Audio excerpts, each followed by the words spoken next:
So you and Shyne ended up signing to Bad Boy around the same time, right? 98? Thank you, baby. Yeah, probably. I didn't know Shyne signed at that time, but I signed in '98. I didn't know. Actually, yeah, because when we went out to Puff did a retreat, not a retreat, but like we kind of, I guess you could call it that. We all went out to the Bahamas to write for the Forever album in December. December. As soon as I signed in like November of '98, and then in that December we all went out to the Bahamas, like everybody, like every people, all kind of people was out there, and to write for the Forever album, and Shyne was there. And so that was the first time I met him. But then I didn't see him after that. Like I saw him that one time, and it was like, yo, that's the dude that's going, he signed the Bad Boy too. And, it was like, okay, you know what I'm saying? Well, good to meet you, bro. And, and then the trip was over. We came back, and, I really didn't see him for about another 6 months. And then I started seeing him, popping up in the studio and stuff like that. So I really didn't realize, what was happening. I just saw the guy. And then when I started seeing that he was Shyne, I was like, oh, okay, that's, I started putting two and two together. Like, so I guess he did get signed around that time. Did you guys like have a close relationship after that? I mean, we were cordial. We did songs together. We were from different neighborhoods, so it was kind of like we were moving in different, in different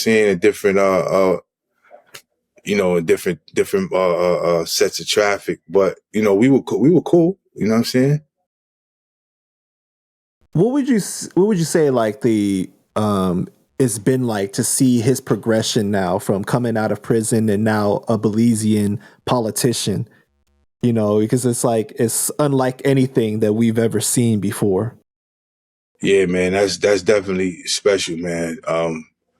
I mean, I think that was where his life was headed, though. You know what I'm saying? Because he was obviously plugged in at that time as well. Like, I don't know if things he used to do was kind of extraordinary. One time, we saw him, doing interviews. Like, he used to be on panels and stuff. We used to be like, yo, how did he even get this? Like, how did he even get to be on this or that or this show? He was on like Tavis Smiley one time. He didn't even have an album out. You know what I mean? He just be like, how did he get on Tavis Smiley? Like, you know what I'm saying? So it was like, so he already was, being, primed to be who he was. You know what I mean? He already, I guess, from his father, the connections is, his father had, he was kind of, rearing him to do, what he did. You know what I'm saying? So,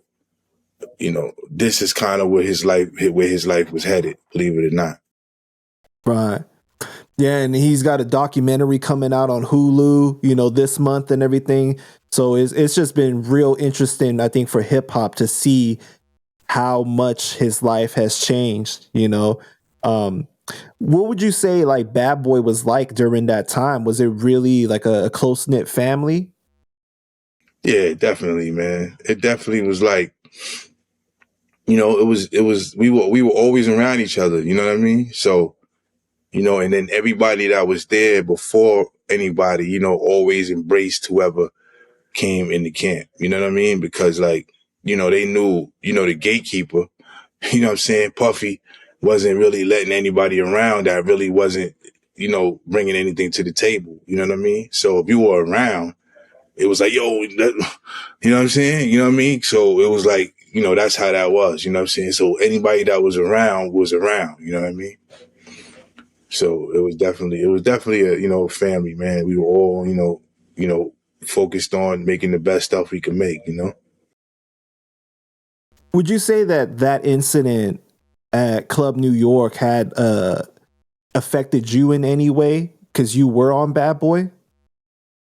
Nah, not really. I mean, it didn't affect me too much. You know what I mean? I mean, it brought, it put a spotlight on the label at the time, and of course there were people involved, but I wasn't involved. I didn't have an album out, so Right.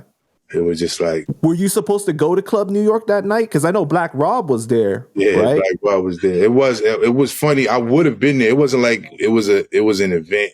We were going out every night. You know what I mean? It was just one of those nights where it just so happened one of the nights that you didn't go. Yeah, I didn't go. You know what I mean? I remember that's when we had the 2-ways, and Black Rob hit me on the 2-way, and was like the next morning he hit me up. He was like, "Yo, you should be glad you ain't come to Club New York last night." And I was like, "Word?" I was like, "What happened?" I tell you, and I go look at the news, and I see the whole thing. I'm like, "Wow, yeah." So I definitely just and you know what I was doing? Sleeping. I just went right. I remember the night and all that. So I was like, "Damn, man, if I didn't go home and take a nap, and I went to take a nap just to kind of take a little power." You know what I'm saying? And I woke up in the morning. It was like 9 in the morning when I woke up. You know what I'm saying? I read my 2-way and look, I was like, damn, missed that one. It's crazy when you think about how life works out sometimes. Yeah. You know what I mean? Like, it's like that close. Well, yeah, because who knows, like, where I'd have been, and, but yeah. Right.